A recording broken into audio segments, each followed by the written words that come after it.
Бясалгал гэдэг зүйлийг яг үндсэн мөн чанараар нь хийхгүй болохоор зарим хүмүүс маш их төөрөгдөл үүсгдэг.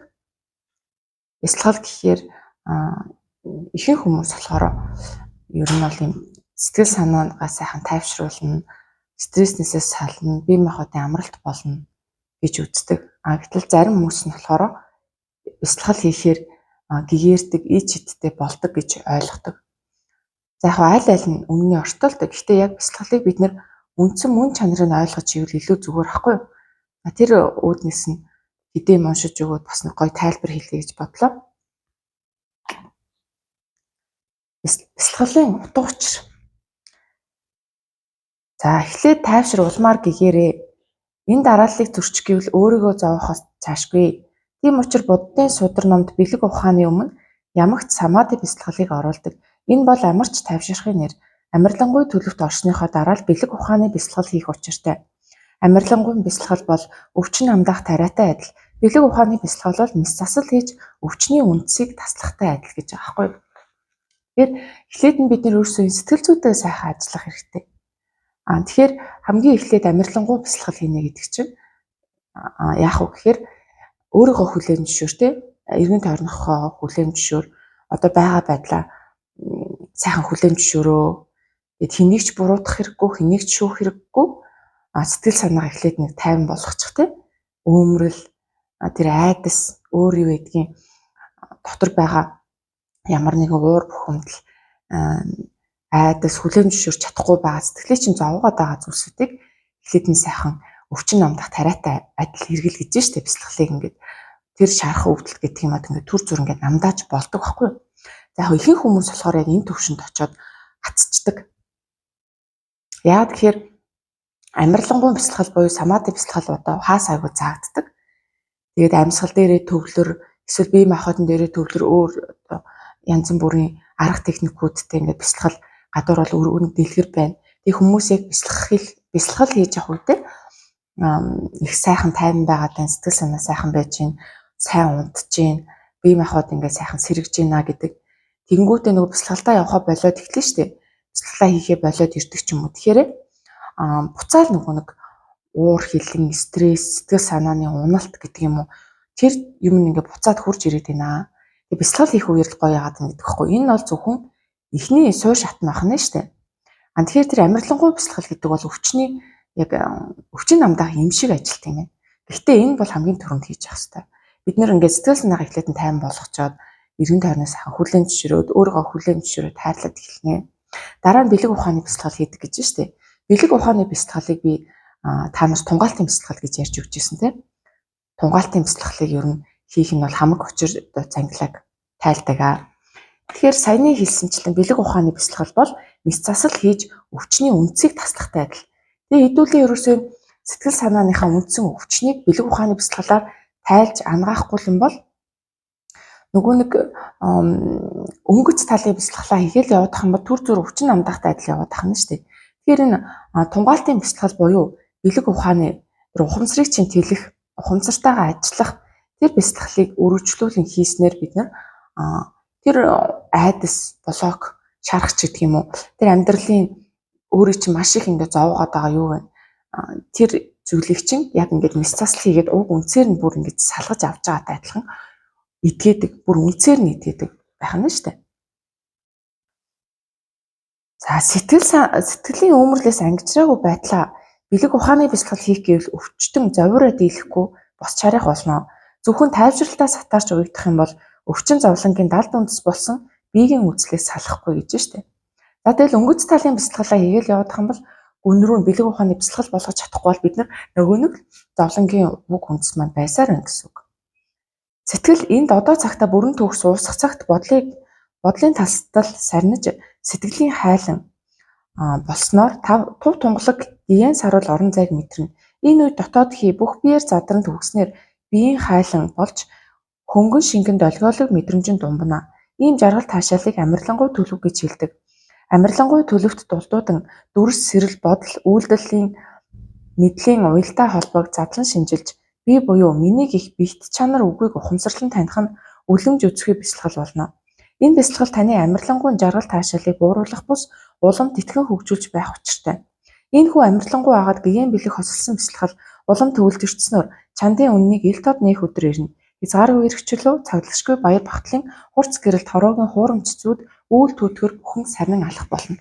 За ингээд уншихаар маш олон тасаагүй үгнүүд гарч ирж байгаа болохоор ойлгоход төвөгтэй байдаг. Тийм учраас нэг тайлбар сайхан хэлээд өгчээ.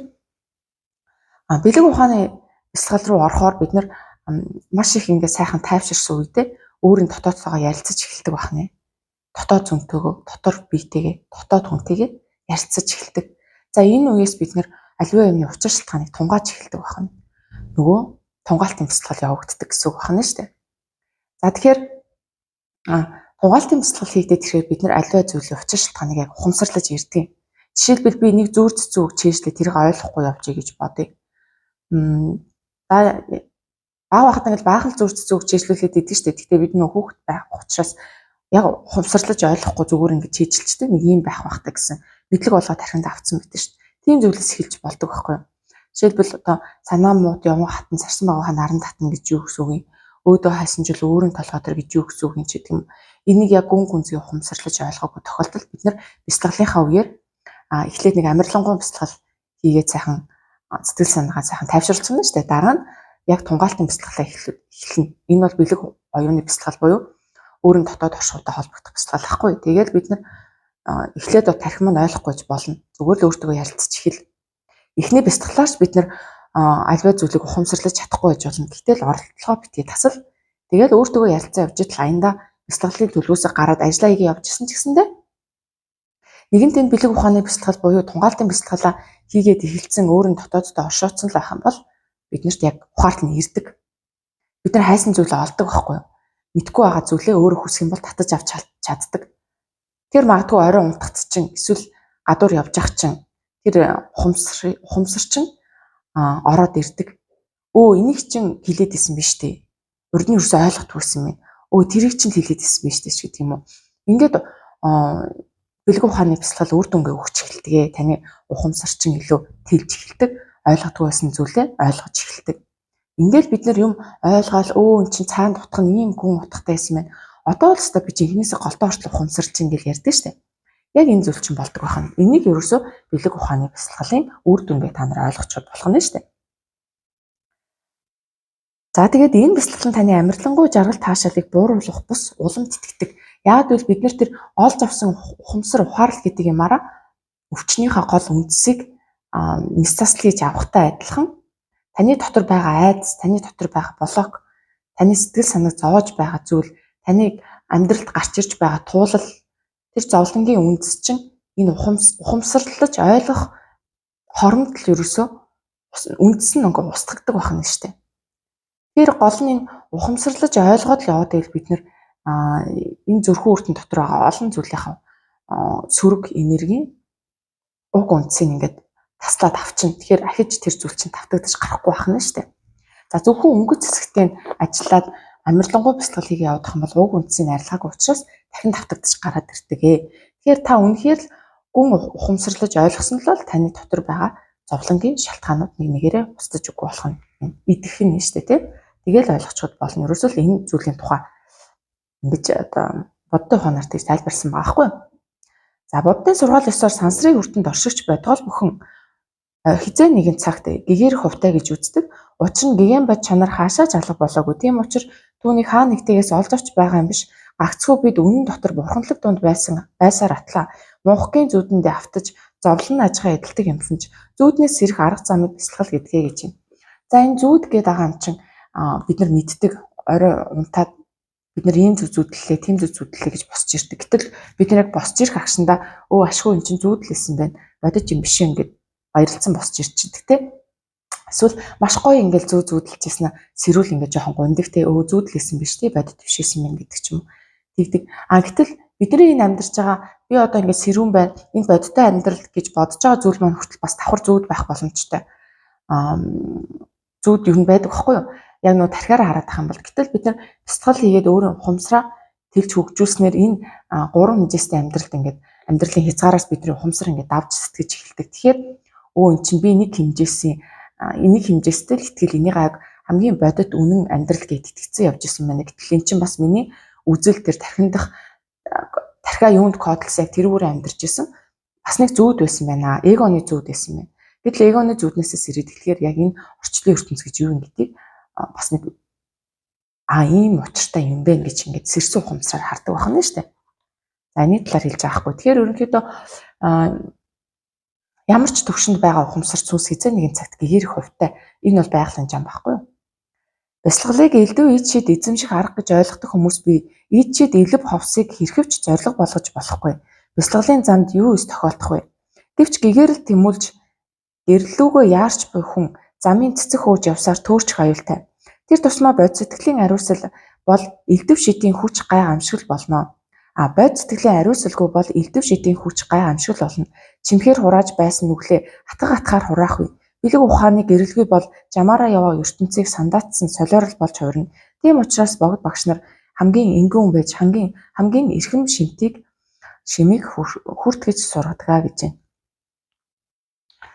За энэ болохоор юу гэж байна вэ гэхээр бясалгалд яваад алд ертөнцтэй эсвэл холбогдоод хүн галзуурч солиорсон гэсэн зүйлийг та нар олон сонсч байсан байсан магадгүй. Тэгэхээр өөрөөсөө бид нэр хэрэг гадна талын үзэгдэл буюу тэр өнөдөнд үзэгдээд байгаа дүрс гэдэг юм хөөгөөд явчих юм бол төөрчдөг.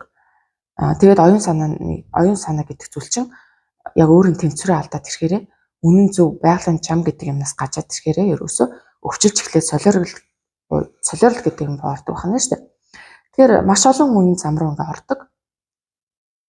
Тэгэхээр хэдүүлээ яг юун дээр анхаарах хэрэгтэй вэ гэхээр ерөөсөө ухамсараа тэлэх, бясалгал бол ухамсараа тэлэх. Түүнээс биш энэ тэрүүгээр аялах биш, астралаар аялах биш. Эсвэл янз бүрийн сүнсийг үзэж харж сонсдог, сүнстэй харилцдаг, эсвэл өөр одоо нисдэг ичид, дүрээ хургадаг ичид ч гэх юм уу. Энэ янз бүрийн эд, шид, энэ гурван хэмжээцэд байхгүй зүйлийг бид нэр оролдож сурахтай бодлоороо юмыг удирдах ч гэдэг юм уу. Иймэрхүү зүйлс бол биднэрт ямар ч хэрэггүй. Энэ бол зүгээр бид нарыг түрүүний хилтгчлэн цэцэг түүж явсараа төөрөлдөх тийм аюул руу ингээд оруулдаг. Тэгэхээр биднэрт ямар нэгэн ичид ерөөсөө хэрэггүй. Та бусдаас илүү юм хардаг болсноор эсвэл илүү юм хийж чаддаг болсноор энэ бол бусдаас илүү гэгэрс ухамсартай болсон гэсэн үг биш аахгүй юу?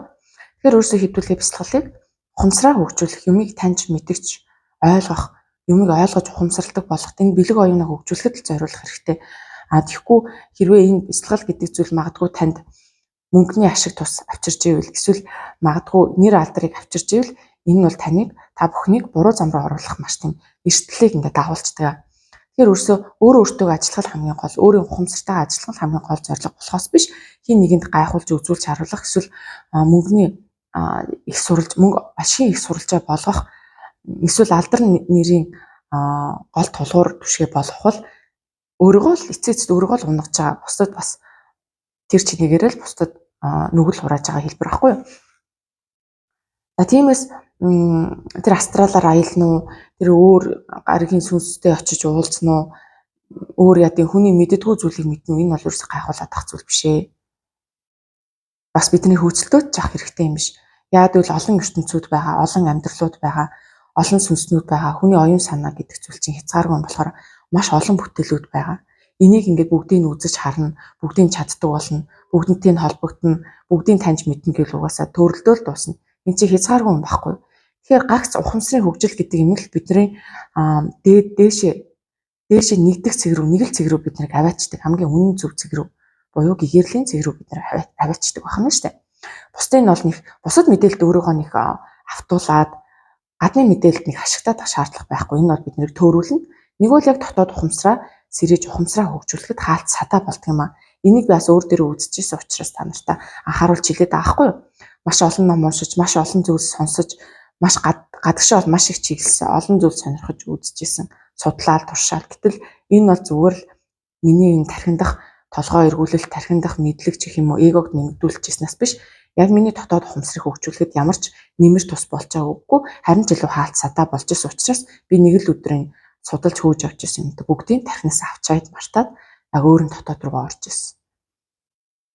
За тэгэхээр ингэж төрөх элдв янзын мэдээлэл хөөх, элдв янзын ичид хөөцөлдөх ч юм уу, эсвэл ямар нэгэн нэр нөлөө тий одоо юу гэдгийг тиймэрхүү ашиг шуналтаа зориулж бясалгал хөөн гэвэл үнэхээр та өөрөөгөө л эцээц доош нь унгаж байна. Энэ юусоо ингэ дээшээ явах зам биш гэдгийг л би анхааруулж хэлээд байгаа байхгүй юу.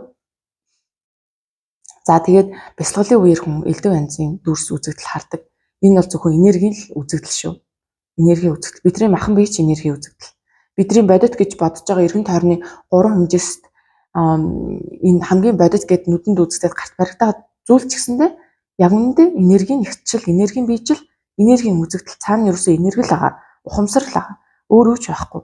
Тэгэхээр гадна талын үзэгдэл тэд ингээд баригдаад явах юм бол үзэгдэл тэд ач холбогдол өгөөд ялгаа цаг үүсгэл явах юм бол бид нар эгонд л төрөлдөнө. Өөр юм байхгүй. Тэгэхээр цаана ерөөсөө энерги ухамсар л байгаа. Тэгвэл цаад энерги ухамсарыг ойлгоход бид нар болно. Хөргөгч байлаа гэж бодоход тийм хөргөгч гэдэг зүйл чинь өөрийн гэсэн энерги ухамсараас үүдсэн өөрийн гэсэн амьтаа. Тийм л энерги байгаа. Ус буцалгагч гэж харлаа гэхэд тэр зэгсэндээ адилхан л энерги ухамсараас үүссэн материйг бий болгоцсон байгаа. Энерги л байгаа цаана. Өөр юу ч биш. Тэгэхээр энэ хөргөгч ус буцалгагч гэдэг хоёр зүйл хооронд асар их ялгаатай харагдж байгаа боловч цаад уг энергийнх нь мөн чанар тэрийг л ухамсарлах нь гол байхгүй юу. Тэгэхээр энэ материуд хүртэлтэй юм баг чинь бид нар бясалгалтаа үзэж байгаа бясалгал хийгээд төвлөрөөд харж байгаа тэр харилцаж байгаа сүнс хараад байгаа тэр дүрс үзэгдэл гэдэг зүйл чинь цаана өөрийн гэсэн мөн чанартай ухамсарт энерги л байгаа байхгүй юу. Зүгээр бид нартай харилцах гэж бид нарт ойлгуулах гэж бидний одоо мэддэг танил болсон дүрээр л харагддаг. Тэгэхээр наадлын дүрд нь нэршил өгөөл, наадлын дүрд нь хит ялгамж өгөөл байх шаардлага байхгүй. Цаад мөн чанар, цаад гол утга учир нь юу юм бэ? Ухамсарынх нь яг утга санаа нь юу юм бэ гэдгийг л харахыг хичээ. Өөр бид нар наадлалт нь дүрс үзэгдэлт нь ямар нэгэн нэршил өгөө дүрс үзэгдэлтэнд дулдуудаж тэр талаар яриад бодоод ах хэрэггүй. Улам бид нар ингэ төөрүүлдэг. Тэгэхээр өрөөсөө ухамсар дээшээ тэлэх тусам илүү их дүрс үзэгдлээс ангижирдаг.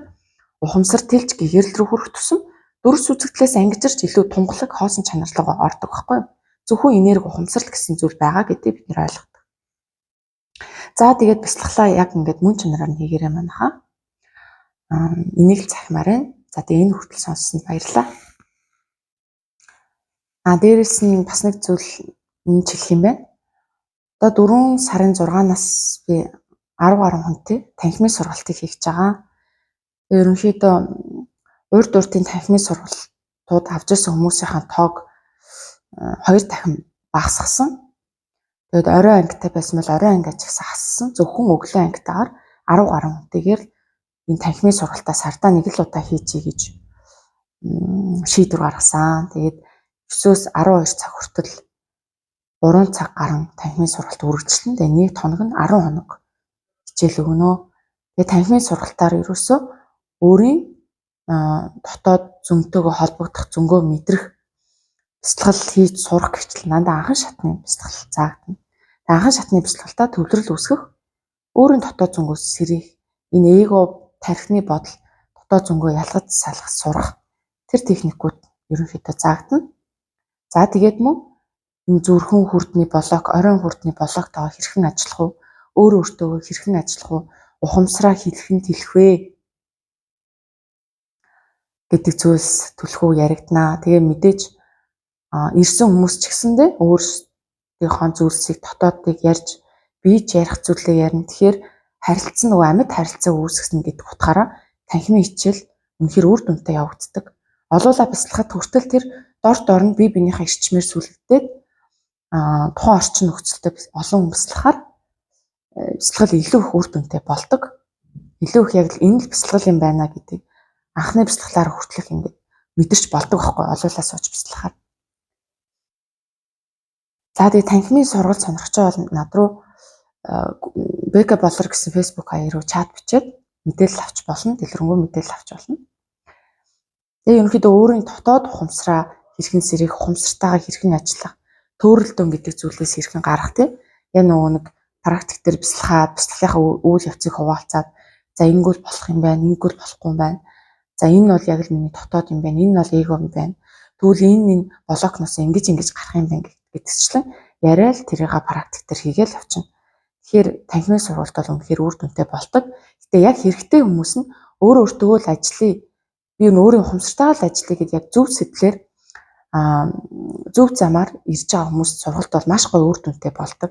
Тийм учраас би цөөхөн хүнд сургалтаа орж ий гэж бодсон. За баярлалаа.